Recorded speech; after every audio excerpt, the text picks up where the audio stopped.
চাওক এইটো পূৰ্বৰ পৰাই প্ৰতীয়মান হৈছে।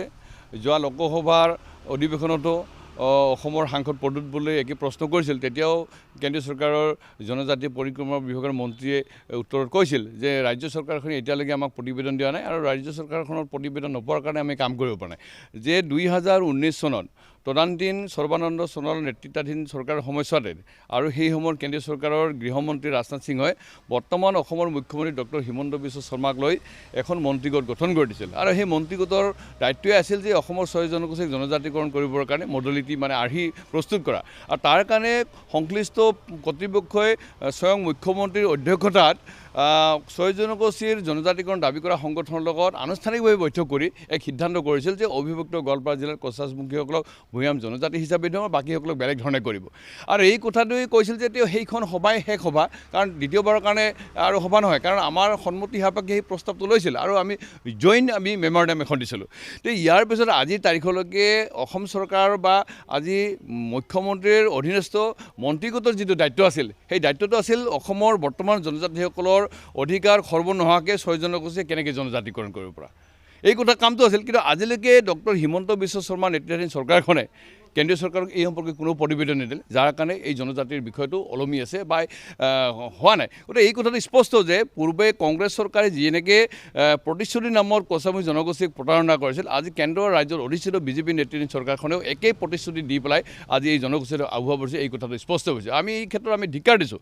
গতিকে মুখ্যমন্ত্ৰী মহোদয় যে আচলতে এই জনগোষ্ঠীটোৰ সামগ্ৰিক বিকাশ আৰু উন্নয়ন নিবিচাৰে, এই কথাটো আমি শেহতীয়াভাৱে বঙাইগাঁও ভ্ৰমণৰ সময়ছোৱাত তেখেতক আমি সাক্ষাৎ কৰি মেমৰেণ্ডাম দিছিলোঁ। আমি কৈছিলোঁ যে সমষ্টি পুনৰ নিৰ্ধাৰণৰ আগতেই অবিভক্ত গোৱালপাৰা জিলাৰ কোচাছমুখী জনজাতিৰ মৰ্যাদা প্ৰদান কৰি জনজাতি হিচাপে অবিভক্ত গোৱালপাৰা জিলাৰ 6-7টা সমষ্টি সংৰক্ষণ কৰিব লাগে। তেতিয়া মুখ্যমন্ত্ৰী চিৰাচৰিতভাৱে উত্তৰ দিলে, এই কথাবিলাক তোমালোকে আগতেই ক'ব লাগিছিল। তাৰমানে এই মুহূৰ্তত মুখ্যমন্ত্ৰী মহোদয়ে কোচাছমুখীসকল যে জনজাতিকৰণ বিচাৰিছে, কোচাছমুখীসকলৰ অবিভক্ত গোৱালপাৰা জিলাৰ মানে ভৈয়াম জনজাতি হিচাপে মৰ্যাদা দিব পাৰে, যি কথাটো তেওঁ পূৰ্বেই কৈ আছিল, এই কথাবিলাক তেওঁ জ্ঞাত নহয়। তাৰমানে এই জনগোষ্ঠীটোক তেওঁ প্ৰতাৰণা কৰিলে। তাতকৈ দুৰ্ভাগ্যজনক কথা যে আজি মুখ্যমন্ত্ৰী মহোদয় বা কেন্দ্ৰীয় চৰকাৰে আজি জনগোষ্ঠীক প্ৰতাৰণা কৰাৰ পিছত আজি আমাৰ কোচামুখী জনগোষ্ঠীৰ যিবিলাক জাতীয় দল সংগঠন, যিসকলে দীৰ্ঘদিন ধৰি জনজাতিকৰণৰ কথা কৈছে, সেই দল সংগঠনবিলাক কোনো ধৰণৰ প্ৰতিক্ৰিয়া নাই, তেওঁলোকে নিশ্চুপ হৈ থাকে। আজি কেইদিনমান আগত সংসদৰ মজিয়াত কেন্দ্ৰৰ অধীষ্ঠিত বিজেপি নেতৃত্বাধীন চৰকাৰে ছত্তীশগড়, জম্মু আৰু কাশ্মীৰৰ 6টা জনগোষ্ঠীক জনজাতিকৰণ কৰে। তেতিয়াহ'লে অবিভক্ত গোৱালপাৰা জিলাৰ কোচাছমুখীসকলক জনজাতিৰ আওতাত বা সেই বিলখনত উত্থাপন কৰি সন্নিৱিষ্ট কিয় কৰিব নোৱাৰে? কাৰণ ৰাজ্য চৰকাৰ, কেন্দ্ৰীয় চৰকাৰে 2019 চনত ৰাজ্যসভাত 6 জনগোষ্ঠী জনজাতিকৰণ কৰিম বুলি এখন বিধেয়ক উত্থাপন হৈছিল। তাৰমানে সেই বিধেয়কখন ভুল আছিল নেকি?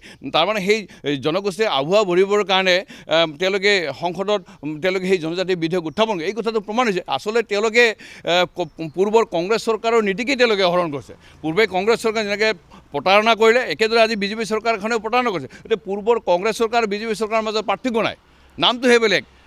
গতিকে আজি তেওঁলোকে নিজেই নিজ দলটোৱে আজি ৰাজ্যসভাত বিধেয়ক উত্থাপন কৰাৰ পিছত সেই বিষয়টো তেওঁলোকে কিয় কাৰ্যকৰী নকৰে, এইটো দুৰ্ভাগ্যজনক। আৰু সেইকাৰণে আমি কৈছোঁ যে আগন্তুক লোকসভা নিৰ্বাচন নহয়, আমি কৈছোঁ যে সমষ্টি পুনৰ নিৰ্ধাৰণৰ আগতেই কোচাছমুখী জনগোষ্ঠীক জনজাতিকৰণ কৰে। আজি সমষ্টি পুনৰ নিৰ্ধাৰণৰ আগতে জনজাতিকৰণ নকৰে, তেতিয়াহ'লে আমাক সমষ্টিৰ পুনৰ নিৰ্ধাৰণৰ পৰৱৰ্তী সমস্যা চূড়ান্ত হোৱাৰ পিছত জনজাতিকৰণ কৰে, তেতিয়াহ'লে আমি ৰাজনৈতিকভাৱে কোনো ধৰণে আমি লাভান্বিত নহয়। কাৰণ বিশেষকৈ অবিভক্ত গোৱালপাৰা জিলাৰ কোচাছমুখী সংখ্যাগৰিষ্ঠতা থকা সমষ্টি কেতিয়াও জনজাতি হিচাপে সংৰক্ষণ নহ'ব। সংৰক্ষণ হয়তো কৰিব যেতিয়া পুনৰ সমষ্টি পুনৰ নিৰ্ধাৰণ 20-30 বছৰ পিছত হ'ব, তেতিয়া হয়তো কৰিব পাৰিব। গতিকে আমি ৰাজনৈতিকভাৱে সুৰক্ষিত হ'বৰ কাৰণেহে জনজাতিকৰণ বিচাৰোঁ। আমি কোনোবা উচ্চ শিক্ষানত নামভৰ্তি কৰিবৰ কাৰণে, চাকৰি পাবৰ কাৰণে আমি জনজাতিকৰণ দাবী উত্থাপন কৰা নাই। এই কথাটো অসমৰ মুখ্যমন্ত্ৰী ডক্টৰ হিমন্ত বিশ্ব শৰ্মাই অনুধাৱন কৰা উচিত। কাৰণ তেখেতে বাৰে বাৰে কৈ আছে যে অবিভক্ত গোৱালপাৰা জিলাৰ কোচাছমুখী জনজাতিকৰণ কৰিব পাৰে, জনজাতি সংগঠনবিলাকেও এই ক্ষেত্ৰত সহযোগ দিছে। তেতিয়াহ'লে আপত্তি ক'ত?